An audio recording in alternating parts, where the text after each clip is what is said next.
آج شب عاشور ہے۔ آج بات ہوگی امام علی مقام، امام عرش مقام، امام تشنا کام، امام حسین رضی اللہ تعالیٰ عنہ کی۔ ان سے لڑائی نہ لڑنا، یہ تو جو دعا مانگتے ہیں وہ قبول ہوتی ہے۔ ان کے اشاروں سے کائنات الٹ پلٹ ہو سکتی ہے۔ ان کو ناراض کیا تو رسول پاک بھی ناراض ہو جائیں گے۔ پیارے آقا علیہ الصلوۃ والسلام نے آپ کا نام حسین اور شبیر رکھا اور آپ کو اپنا بیٹا فرمایا۔ آپ سے پوچھا گیا اہل بیت میں آپ کو سب سے زیادہ پیارا کون ہے؟ فرمایا حسن اور حسین۔ اس وقت تک امام حسین کے تقریباً تمام ساتھی شہید ہو چکے تھے، بھائی، بھتیجے، بھانجے۔ قافلہ اہل بیت کے ہر فرد کی زبان پیاس سے خشک ہو چکی تھی، زبانیں سوکھ گئی تھی، لیکن جو نہ سوکھا وہ ایمان تھا، جو نہ جھکا وہ حسین کا سر تھا، اور جو نہ بجھا وہ وفا کا چراغ تھا۔ آج 10 محرم الحرام ہے، آج شب عاشور ہے، اور ہماری اس ویب سیریز کی بھی آج آخری ایپیسوڈ ہے، اور ویب سیریز کا نام ہے عظمت و شان اہل بیت رسول۔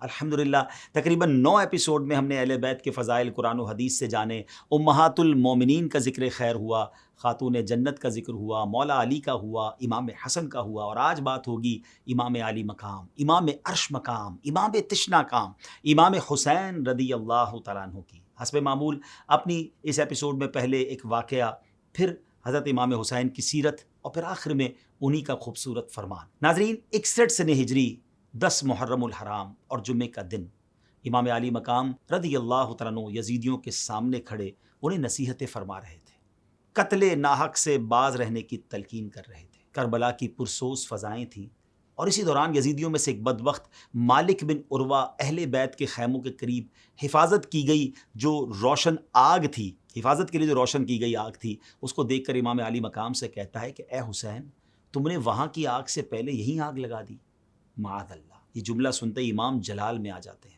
آپ رضی اللہ تعالیٰ عنہ اس سے فرماتے ہیں اے دشمن خدا، تو جھوٹا ہے، کیا تجھے یہ گمان ہے کہ معاذ اللہ میں دوزخ میں جاؤں گا؟ امام علی مقام کے قافلے کے ایک جانثار حضرت مسلم بن اوس سجا، آپ رضی اللہ تعالیٰ عنہ امام علی مقام سے اس بدبخت کے منہ پر تیر مارنے کی اجازت طلب کرتے ہیں۔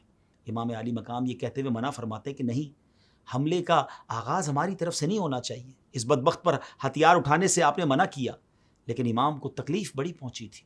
آپ فزیکل ہتھیار اٹھانے کی اجازت تو آپ نے نہ دی، مگر خود ایک ہتھیار استعمال کیا، اور وہ کون سا ہتھیار ہے؟ وہ ہتھیار ہے جو ایک مومن کا سب سے پاورفل ہتھیار ہے، وہ ہے دعا۔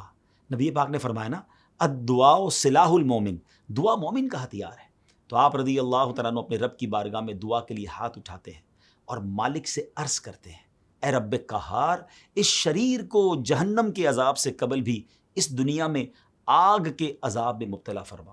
ناظرین، ہاتھ ابھی دعا سے نیچے نہیں ہوئے تھے کہ حسین کے رب نے ان کی پکار سن لی رضی اللہ تعالیٰ عنہ۔ فوراً آپ کی دعا قبول ہوئی، اور اس گستاخ کے گھوڑے کا پاؤں زمین کے ایک کھڈے پر پڑا، ایک ایسی جگہ تھی جہاں پر پاؤں اس کا پڑ گیا، اور گھوڑے کو ایک زوردار سے جھٹکا لگا، اور جھٹکا لگنے سے وہ بے ادب و گستاخ یزیدی گھوڑے سے نیچے گر گیا، اس کا پاؤں رکاب میں الجھ گیا، گھوڑا اسے گھسیٹتا ہوا دوڑا، بالآخر اسے آگ کی خندق میں ڈال دیا، اور وہ بدنصیب آگ میں جل کر بھسم ہو گیا۔ یہ دیکھ کر امام علی مقام رضی اللہ تعالیٰ عنہ نے سجدہ شکر ادا کیا، اور اللہ پاک کی حمد کی، اور بارگاہ الہی میں عرض کی یا اللہ تیرا شکر ہے کہ تو نے آل رسول کے گستاخ کو سزا دی۔ اللہ کی بارگاہ میں یہ مقام ہے، کربلا میں اپنا سب کچھ قربان کرنے والے اپنے حبیب کے نواسے ہمارے امام علی مقام امام حسین رضی اللہ تعالیٰ عنہ کا۔ ناظرین، مگر یہاں ایک اور بات بھی سمجھنے والی ہے کہ یہ ایک نہیں، اور بھی کئی کرامتیں تھیں جو 10 محرم کو عاشورہ کے دن کربلا کے میدان میں امام حسین نے یوں سمجھیے کہ یزیدیوں کے سامنے پیش فرمائی۔ مگر کہتے ہیں نا، جس کے دل پہ مہر ہو، یہ تمام باتیں تو واضح اعلان کر رہی تھی کہ ان سے لڑائی نہ لڑنا، یہ تو جو دعا مانگتے ہیں وہ قبول ہوتی ہے۔ ان کے اشاروں سے کائنات الٹ پلٹ ہو سکتی ہے۔ ان کو ناراض کیا تو رسول پاک بھی ناراض ہو جائیں گے، اللہ بھی ناراض ہو جائے گا، مگر ان یزیدیوں کی آنکھوں پر ایک ایسا لالچ کا پردہ تھا کہ سب کچھ انہیں نظر نہ آیا۔ آئیے اب امام حسین رضی اللہ تعالیٰ عنہ کا کچھ ذکر خیر اور آپ کا تعارف مزید سنتے ہیں۔ امام علی مقام امام حسین رضی اللہ تعالیٰ عنہ کی کنیت ابو عبداللہ اور القاب سبط رسول اللہ اور ریحانۃ الرسول یعنی رسول کے پھول ہیں۔ آپ رضی اللہ تعالیٰ عنہ کی ولادت ہجرت کے 4تھے سال 5 شعبان المعظم کو مدینہ منورہ میں ہوئی۔ پیارے آقا نے آپ رضی اللہ تعالیٰ عنہ کے کان میں اذان دی اور آپ کو گھٹی عطا فرماتے ہوئے اپنی دعاؤں سے نوازا۔ پیارے آقا علیہ الصلوۃ والسلام نے آپ کا نام حسین اور شبیر رکھا اور آپ کو اپنا بیٹا فرمایا۔ ناظرین، حضرت امام علی مقام رضی اللہ تعالیٰ عنہ کی ولادت کے ساتھ ہی آپ کی شہادت کی خبر مشہور ہو چکی تھی۔ حضرت عائشہ صدیقہ رضی اللہ تعالی عنہا سے روایت ہے کہ پیارے آقا علیہ الصلوۃ والسلام نے فرمایا مجھے جبریل نے خبر دی کہ میرے بعد میرا بیٹا حسین زمین طف میں قتل کیا جائے گا، اور جبریل میرے پاس یہ مٹی لائے، انہوں نے بتایا کہ یہ حسین کے مقتل یعنی شہادت کی جگہ کی خاک ہے۔ ناظرین، طف کوفہ کے قریب اس جگہ کا نام ہے جس کو کربلا کہا جاتا ہے۔ پیارے آقا نے یہ بھی فرمایا کہ حسین ابن علی کو 60 ہجری کے اختتام پر شہید کر دیا جائے گا۔ اس حدیث مبارکہ میں نبی کریم علیہ الصلوۃ والسلام نے نہ صرف امام حسین رضی اللہ تعالیٰ عنہ کی شہادت کی جگہ بتائی بلکہ یہ بھی ارشاد فرما دیا کہ یہ عراق کا میدان کربلا ہوگا۔ ایک دن نبی پاک علیہ الصلوۃ والسلام حضرت امام حسین کو اپنے سیدھے پاؤں اور اپنے صاحبزادے حضرت ابراہیم رضی اللہ تعالیٰ عنہ کو اپنے لیفٹ پاؤں پر بٹھائے ہوئے تھے کہ جبریل امین حاضر ہوئے اور عرض کی یا رسول اللہ صلی اللہ تعالیٰ علیہ وسلم، خدا تعالیٰ ان دونوں کو آپ کے پاس جمع نہیں رہنے دے گا، ان میں سے ایک کو واپس بلا لے گا، آپ ان دونوں میں جسے چاہیں پسند فرما لیں۔ پیارے آقا علیہ الصلوۃ والسلام نے کیا خوب فرمایا، فرماتے ہیں اگر حسین کا انتقال ہو جاتا ہے تو علی اور فاطمہ کو تکلیف ہوگی اور مجھے بھی شدید تکلیف ہوگی، اور اگر ابراہیم وفات پا جائیں تو زیادہ غم مجھ کو ہوگا، اس لیے مجھے اپنا غم پسند ہے۔ ناظرین، اس واقعے کے 3 روز بعد پیارے آقا علیہ الصلوۃ والسلام کے شہزادے حضرت ابراہیم رضی اللہ تعالیٰ عنہ وفات پا گئے۔ اس کے بعد جب بھی امام حسین نبی پاک کی خدمت میں آتے تو حضور مرحبا فرماتے اور ان کی پیشانی کو بوسہ دیتے اور لوگوں سے فرماتے کہ میں نے حسین پر اپنے بیٹے ابراہیم کو قربان کر دیا ہے۔ حضرت امام حسین کے فضائل بہت ساری حدیثوں میں بیان کیے گئے۔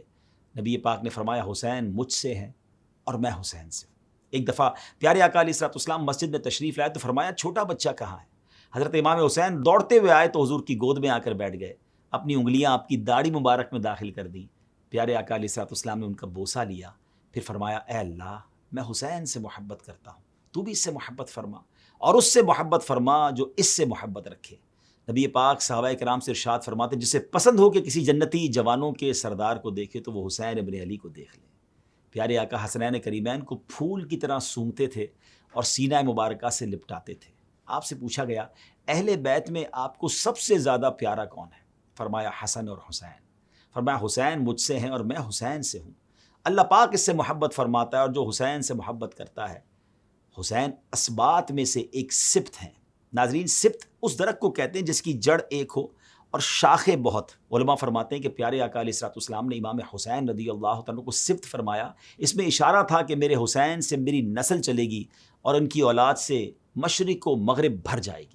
آج دیکھ لیا جائے سادات کرام، مشرق و مغرب پوری دنیا میں ہے، اور یہ بھی کہ حسنی سید تھوڑے ہیں اور حسینی سید بہت زیادہ ہے۔ یہ دراصل پیارے آقا علیہ الصلوۃ والسلام کے فرمان عالی شان کا ظہور ہے۔ مولا علی شیر خدا کے فرمان کے مطابق حضرت امام حسن رضی اللہ تعالیٰ کی شکل مبارک سر سے سینے تک پیارے آقا علیہ الصلوۃ والسلام سے مشابہ تھی، اور امام علی مقام امام حسین رضی اللہ تعالیٰ سینے سے پاؤں کے ناخن مبارک تک نبی پاک علیہ الصلوۃ والسلام کے سراپے سے ملتے تھے۔ اعلیٰ حضرت امام اہل سنت کا وہ شعر یاد آ گیا، ایک سینے تک مشابہ، ایک وہاں سے پاؤں تک، حسن سبتین ان کے جاموں میں ہے نیما نور کا۔ ناظرین، آپ رضی اللہ تعالیٰ بہت زیادہ عبادت کیا کرتے تھے۔ آپ نے تقریباً 25 حج پیدل فرمائے۔ روزہ، صدقہ و خیرات اور دوسرے نیک کام آپ کی زندگی کا حصہ تھے۔ آپ نماز سے بھی بڑی محبت فرماتے تھے۔ آپ کے صاحبزادے حضرت امام زین العابدین رضی اللہ تعالیٰ عنہ فرمایا کرتے کہ میرے والد گرامی امام حسین رضی اللہ تعالیٰ عنہ دن اور رات میں 1000 رکعت نوافل ادا فرمایا کرتے تھے۔ اب ذرا غور کریں ناظرین، جنتی نوجوانوں کے سردار ہیں، نبی پاک سے ایسا قرب حاصل ہے، مگر پھر بھی نوافل کا شوق ہے۔ ہمارے گناہ ہی ختم نہیں ہوتے، ہماری خطاؤں کا بار سر پر ہے، مگر یہاں لوگ فرض بھی نہیں پڑھتے، سنتیں بھی نہیں پڑھتے، واجب نہیں پڑھتے، نفل تو دور کی بات ہے۔ اللہ کرے کہ ہمیں نمازوں کے ساتھ ساتھ نفل نماز سے بھی محبت ہو جائے۔ ناظرین، 10 محرم کی رات ہے۔ آپ رضی اللہ تعالیٰ عنہ اپنے پیارے بھائی جان حضرت عباس علم بردار رضی اللہ تعالیٰ سے فرماتے ہیں، بھائی جان کسی طرح یہ لڑائی کل تک ڈیلے ہو سکتی ہے۔ اب ذرا غور کریں، یہ ڈیلے کیوں مانگا جا رہا تھا؟ ایک دن کا اسٹے کیوں مانگا جا رہا تھا؟ اس لیے نہیں کہ فیملی کے ساتھ رات گزارنی ہے، کچھ وصیتیں کرنی ہے، کچھ مزید پلاننگ کرنی ہے۔ وجہ کیا تھی؟ کہتے ہیں آج کی رات ہمیں اللہ پاک کی عبادت کے لیے مل جائے۔ اللہ قریب خوب جانتا ہے کہ مجھے نماز، تلاوت قرآن اور کثرت کے ساتھ دعا مانگنا اور استغفار کرنا بہت پسند ہے۔ ذرا سوچے تو، بیوی بچے سب بھوکے پیاسے ہیں، معلوم ہے کہ یزیدی کتنے بدبخت ہیں، کیسے بد اخلاق، اور دشمن کی طرف سے رحم کی کوئی امید نہیں ہے، اور فکر اور خواہش کس چیز کی ہے کہ ایک رات اور مل جائے نماز کے لیے، عبادت کے لیے، مالک سے تعلق اور بڑھ جائے۔ اب ذرا غور کریں کہ یہ کیا کمال کی ہستی ہیں اور کیسا ان کا عبادت کا شوق تھا۔ ناظرین، آپ رضی اللہ تعالیٰ اپنے نانا جان، اپنے والد اور بڑے بھائی کی طرح سخاوت میں بے مثال تھے۔ اللہ کی بارگاہ میں بانٹنا سیکھنا ہونا تو کوئی اس گھرانے سے سیکھے۔ شعر ہے نا کہ جو تم سے نہ مانگوں تو پھر کس سے مانگوں، تمہارا تو سارا گھرانہ سخی ہے۔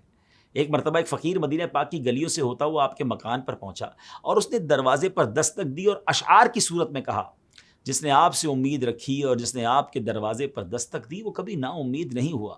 آپ صاحب جود و کرم بلکہ جود و سخاوت کے چشمے ہیں۔ اور جب یہ باتیں کہہ رہا تھا اس وقت آپ رضی اللہ تعالیٰ عنہ گھر میں ہی نماز میں مشغول تھے۔ نماز ادا فرما کر آپ دروازے پر تشریف لائے تو دیکھا سامنے ایک دیہاتی کھڑا ہے جس کی شکل غربت اور بھوک کا اعلان کر رہی تھی۔ آپ نے اپنے غلام سے فرمایا، ہمارے خرچ میں سے کتنا مال بچا ہوا ہے؟ عرض کی حضور 200 درہم ہے جو آپ کے حکم کے مطابق آپ کے اہل خانہ پر خرچ کرنے ہیں۔ آپ نے فرمایا جاؤ سب لے آؤ، کیونکہ وہ شخص آیا ہے جو میرے گھر والوں سے زیادہ ان درہموں کا حقدار ہے۔ چنانچہ پھر آپ نے اپنے گھر والوں کے خرچ کے لیے رکھے گئے وہ سارے درہم اس فقیر کو دے دیے۔ صرف یہ نہیں کہ یہ درہم آپ نے اس فقیر کو دیے، فرمائے یہ لے لو اور ان کے کم ہونے پر میں تم سے معافی چاہتا ہوں۔ ہمیں ہر حال میں مہربانی ہی کا حکم ہے، یہ کم ہے اور اگر اور زیادہ ہوتے تو وہ بھی تمہیں دے دیتا۔ فقیر نے درہم لیے، آپ کو دعائیں دیتا ہوا، تعریفیں کرتا ہوا خوشی خوشی وہاں سے رخصت ہو۔ اس طرح ایک مرتبہ آپ رضی اللہ تعالیٰ کی سواری کا گزر چند مساکین کے پاس سے ہوا۔ وہ بچے کھچے روٹیوں کے ٹکڑے کھا رہے تھے۔ آپ نے انہیں سلام کیا۔ مساکین نے سلام کا جواب دینے کے بعد آپ کو کھانے کی دعوت دی۔ جواب میں آپ رضی اللہ تعالیٰ نے 20ویں پارے میں سورہ قصص کی آیت نمبر 83 کا ایک حصہ تلاوت فرمایا، جس کا ترجمہ یہ ہے کہ جو زمین میں تکبر نہیں چاہتے اور نہ فساد۔ آیت تلاوت کر کے امام حسین اپنی سواری سے نیچے آ گئے اور ان کے ساتھ بیٹھ گئے کھانے کے لیے۔ جب کھانا تناول فرمایا تو اس کے بعد آپ نے ان مساکین سے ارشاد فرمایا، میں نے تمہاری دعوت قبول کی، اب تم نے میری دعوت قبول کرنی ہے۔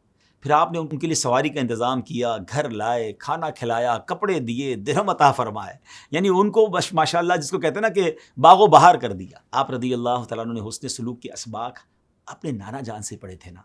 ایک مرتبہ عصام بن مستلق نامی شخص جو کہ مولا علی شیر خدا کرم اللہ تعالیٰ وجہ الکریم سے بغض رکھتا تھا، یہ ایک مرتبہ امام علی مقام امام حسین کے سامنے آپ کو اور مولا علی کو برا بھلا کہنے لگا۔ آپ نے اس کو جھڑکنے یا جوابی کارروائی کرنے کے بجائے اعوذ باللہ اور بسم اللہ پڑھنے کے بعد قرآن پاک کی سورہ آراف سے چند آیت مبارکہ تلاوت فرمائیں، جن کا ترجمہ یہ ہے، اے محبوب معاف کرنا اختیار کرو اور بھلائی کا حکم دو اور جاہلوں سے منہ پھیر لو، اور اے سننے والے اگر شیطان کی طرف سے کوئی وسوسہ تجھے ابھارے تو اللہ کی پناہ مانگ، بے شک وہی سنتا جانتا ہے۔ بے شک وہ جو ڈر والے ہیں جب انہیں کسی شیطانی خیال کی ٹھیس لگتی ہے تو وہ ہوشیار ہو جاتے ہیں، اسی وقت ان کی آنکھیں کھل جاتی ہیں۔ آیات تلاوت فرمانے کے بعد آپ نے اس سے فرمایا، اپنے اوپر بوجھ ہلکا رکھ اور میں اللہ سے تیرے لیے اور اپنے لیے مغفرت کا سوال کرتا ہوں۔ اس کے علاوہ آپ رضی اللہ تعالیٰ عنہ نے اس کے ساتھ اس قدر عفو و درگزر، نرمی و خوش اخلاقی سے انداز اختیار کیا کہ اس شخص کی دشمنی ایک دم محبت میں تبدیل ہو گئی اور وہ کہنے پر مجبور ہو گیا کہ روئے زمین پر امام حسین رضی اللہ تعالیٰ عنہ اور ان کے ابو جان حضرت علی سے زیادہ میرے نزدیک کوئی محبوب نہیں۔ ناظرین، یہ وہ انداز ہے جو مجھے اور آپ کو سیکھنا ہے۔ دشمن کو دوست بنایا جا سکتا ہے، دشمنی کے ذریعے نہیں، حسن اخلاق کے ذریعے، معافی اور درگزر کے ذریعے، اچھی تدبیر اور احسان کے ذریعے۔ اللہ کرے یہ بات ہمیں سمجھ آ جائے۔ ناظرین، امام علی مقام امام حسین رضی اللہ تعالیٰ عنہ اپنے والد گرامی حضرت مولا علی شیر خدا سے بے حد پیار کرتے تھے۔ اسی وجہ سے آپ نے اپنے تمام بیٹوں کے نام علی رکھے تھے۔ ہاں، بڑے شہزادے کا نام علی اکبر، ان سے جو چھوٹے تھے ان کا نام امام زین العابدین، مشہور تو امام زین العابدین کے نام سے ہیں، مگر ان کا اصل نام علی اوسط رضی اللہ تعالیٰ عنہ ہے، اور سب سے چھوٹے شہزادے حضرت علی اصغر رضی اللہ تعالیٰ عنہ ہیں۔ امام زین العابدین کے علاوہ آپ کے دونوں شہزادے اپنے ابو جان امام علی مقام کے ساتھ میدان کربلا میں شہید ہو گئے تھے۔ علی اکبر بھی بھری جوانی میں شہید ہو گئے اور علی اصغر بالکل چھوٹے سے تھے، دودھ پیتے تھے، وہ بھی شہید ہو گئے۔ ناظرین، حضرت امیر معاویہ رضی اللہ تعالیٰ عنہ کی وفات کے بعد یزید خلیفہ بنتا ہے اور چاہتا ہے کہ سب اس کی خلافت کو تسلیم کریں۔ سوچتا ہے کہ امام علی مقام امام حسین اگر اس کے ہاتھ پر بیعت کر لیں تو یہ اس کے اہل ہونے کی سند ہو جائے گی اور پھر دوسروں کے لیے اعتراض کا راستہ بند ہو جائے گا۔ سو امام علی مقام سے بیعت کا مطالبہ کیا جاتا ہے۔ اب یہ کیسے ممکن تھا کہ پیارے آقا علیہ الصلوۃ والسلام کے نواسے ہو کر، مولا علی شیر خدا کے شہزادے ہو کر اس بدبخت و ظالم فاسق و فاجر کے ہاتھ پر بیعت ہو جاتے؟ آپ منع فرما دیتے ہیں۔ ساتھ ہی کوفیوں کی طرف سے آپ کے پاس ہزاروں خط آتے ہیں کہ آپ یہاں تشریف لائیں، ہم آپ کے ہاتھ پر بیعت کرنا چاہتے ہیں۔ ہم یزید جیسے ظالم اور نااہل شخص کو خلافت کا حقدار نہیں سمجھتے۔ آپ حضرت مسلم بن عقیل رضی اللہ تعالیٰ عنہ کو حالات معلوم کرنے کے لیے بھیجتے ہیں۔ کوفی امام مسلم کے ساتھ بڑے اچھے طریقے سے پیش آتے ہیں۔ یہ دیکھ کر آپ رضی اللہ تعالیٰ عنہ امام کو پیغام بھیج دیتے ہیں کہ یہ اپنے دعووں میں سچے ہیں، میری بھی بیعت کر لی ہے، آپ بھی تشریف لے آئیں۔ خط روانہ ہوتا ہے اور یہاں پیچھے سے یزید ابن زیاد کو کوفہ بھیج دیتا ہے۔ کوفہ والے ابن زیاد اور یزید کے ظلم سے ڈر کر امام مسلم کا ساتھ چھوڑ دیتے ہیں اور آپ رضی اللہ تعالیٰ عنہ یزیدیوں کے سامنے بالکل تنہا رہ جاتے ہیں۔ پھر بالآخر آپ رضی اللہ تعالیٰ عنہ یعنی امام مسلم بے دردی سے شہید کر دیے جاتے ہیں۔ امام علی مقام اپنے اہل بیت کو ساتھ لے کر اب کوفہ کے لیے روانہ ہوتے ہیں۔ بیچ راستے ہی میں آپ کے قافلے کو روک لیا جاتا ہے، پھیر دیا جاتا ہے اور آپ کی آخری منزل کربلا کی طرف پھیر دیا جاتا ہے۔ پھر بالآخر 10 محرم الحرام کا سورج طلوع ہوتا ہے۔ آسمان غم سے بھرا ہوا تھا، زمین پر سکوت طاری تھا اور فضاؤں میں ایک الگ ہی خاموشی چھائی ہوئی تھی۔ 61 ہجری کا یہ دن تاریخ انسانیت کا وہ دن بننے جا رہا تھا جسے قیامت تک بھلایا نہیں جا سکے گا۔ یہ وہ دن تھا جب حق اور باطل کا فرق واضح ہونے والا تھا، جب ظلم کے خلاف سر بلند کرنے والے قافلے کا آخری امتحان شروع ہونے والا تھا۔ امام علی مقام امام حسین رضی اللہ تعالیٰ عنہ اپنے خیمے سے باہر تشریف لاتے ہیں۔ اس وقت تک امام حسین کے تقریباً تمام ساتھی شہید ہو چکے تھے، بھائی، بھتیجے، بھانجے، عزیز، حتیٰ کہ اپنے چھوٹے ننھے بیٹے علی اصغر کو بھی تیر کی نوک پر قربان کر چکے تھے، مگر زبان پر شکایت کا ایک لفظ بھی نہیں تھا، دل میں کوئی شکوہ نہیں۔ ان کی نظریں صرف ایک مقام پر جمی ہوئی تھیں اور وہ تھی رضا الہی۔ یزید کے سپاہی ہزاروں کی تعداد میں تھے، پانی پر قابض تھے، لیکن امام حسین اور ان کا قافلہ 3 دن سے پیاسا تھا۔ قافلہ اہل بیت کے ہر فرد کی زبان پیاس سے خشک ہو چکی تھی، زبانیں سوکھ گئی تھی، لیکن جو نہ سوکھا وہ ایمان تھا، جو نہ جھکا وہ حسین کا سر تھا، اور جو نہ بجھا وہ وفا کا چراغ تھا۔ امام حسین رضی اللہ تعالیٰ عنہ نے اپنے قافلے والوں کو آخری سلام کیا، ان سے رخصت لی اور تنہا میدان میں اترے۔ دلیری کے ساتھ، بہادری سے خدا کے دشمنوں کا مقابلہ کیا۔ مقابلے میں جو آتا واپس نہ جاتا۔ یزیدی پریشان ہو گئے کہ ان کا مقابلہ کیسے کیا جائے، اس طرح تو یہ پورے کا پورا لشکر موت کے گھاٹ اتار دیں گے۔ پھر بالآخر ایک ہی حل سمجھ آیا۔ یزیدی فوج کے سپاہیوں نے چاروں طرف سے آپ کو گھیر لیا، سب نے مل کر ایک ساتھ تیر برسائے، نیزے مارے، تلواریں چلائیں، مگر وہ وفا کا علم بردار اپنی جگہ ڈٹا رہا۔ زخموں سے چور بدن، پیاس سے خشک ہونٹ، لیکن زبان پر اللہ کا ذکر جاری تھا۔ ناظرین، اتنی تکلیف، اتنے شدید زخموں کے باوجود امام حسین یزیدیوں کے سامنے جھکے نہیں۔ ہاں، جب امتحان کا وقت مکمل ہو گیا تو اب سر جھکتا ہے پر یزیدیوں کے سامنے نہیں، اپنے رب کے آگے سجدے میں جاتا ہے۔ پھر اسی حالت میں وہ سر جسے نبی کریم علیہ الصلوۃ والسلام نے چوما تھا، جو فاطمہ الزہرا کی گود میں پلا تھا، جو علی المرتضیٰ کے بازوؤں میں پروان چڑھا تھا، وہ حسین کے جسم سے جدا کر دیا جاتا ہے اور نیزے پر بلند کر دیا جاتا ہے۔ دل سوچتا ہے، کیا کسی ماں نے ایسا بیٹا پیدا کیا ہوگا؟ کیا کسی نانا نے ایسا نواسا دیکھا ہوگا؟ کیا کسی دین کے لیے ایسا کوئی نذرانہ پیش کیا گیا ہوگا؟ ہرگز نہیں، ہرگز نہیں۔ یہ امام حسین کا ہی حصہ تھا۔ ناظرین، امام حسین نے میدان کربلا میں اپنے خون سے دین اسلام کو نئی زندگی دی، ان کے لہو سے وفا کی نئی تاریخ رقم ہوئی۔ کربلا کی ریت پر جو لہو بہا وہ امت مسلمہ کے ضمیر کو ہمیشہ کے لیے جھنجھوڑ گیا۔ آپ نے ہمیں سکھایا کہ ظلم کے آگے جھکنا حسین کے نانا کے دین میں نہیں، باطل کے ساتھ سمجھوتا کرنا آل رسول کے شایان شان نہیں۔ آپ کی شہادت نے بتا دیا کہ اسلام صرف تلوار سے نہیں پھیلا، ایک حسین جیسے قربانی دینے والوں کے لہو سے سینچا گیا ہے۔ یہی وجہ ہے کہ ہر سال جب محرم آتا ہے، ہر آنکھ اشک بار ہو جاتی ہے، ہر دل اداس ہو جاتا ہے، اور ہر زبان پر یہی نعرہ گونجتا ہے، حسین زندہ ہے، حسین کل بھی حق پر تھا، حسین آج بھی حق پر ہے۔ قتل حسین اصل میں مرگ یزید ہے، قتل حسین اصل میں مرگ یزید ہے، اسلام زندہ ہوتا ہے ہر کربلا کے بعد۔ ناظرین، کربلا صرف ایک واقعہ نہیں، ایک جذبہ ہے، ایک پیغام ہے، ایک عہد ہے۔ یہ پیغام ہے کہ دین کے لیے قربانی سے گھبرانا نہیں، سچائی کے لیے تنہا کھڑے ہو جائیں۔ اگر باطل پوری دنیا بھی ہو تو حسین بن کر حق کا علم بلند کرنا ہے۔ آخر میں امام علی مقام رضی اللہ تعالیٰ عنہ کا ہی فرمان سنتے ہیں۔ آپ نے فرمایا، اگرچہ دنیا اچھی اور نفیس سمجھی جاتی ہے، مگر اللہ کا ثواب بہت زیادہ اور نفیس ہے، یعنی اللہ کی رضا جو ہے وہ حاصل کرنے کی طرف سوچنا چاہیے، دنیا کی رنگینیوں میں رب کی رضا سے دور نہ ہو جائیں۔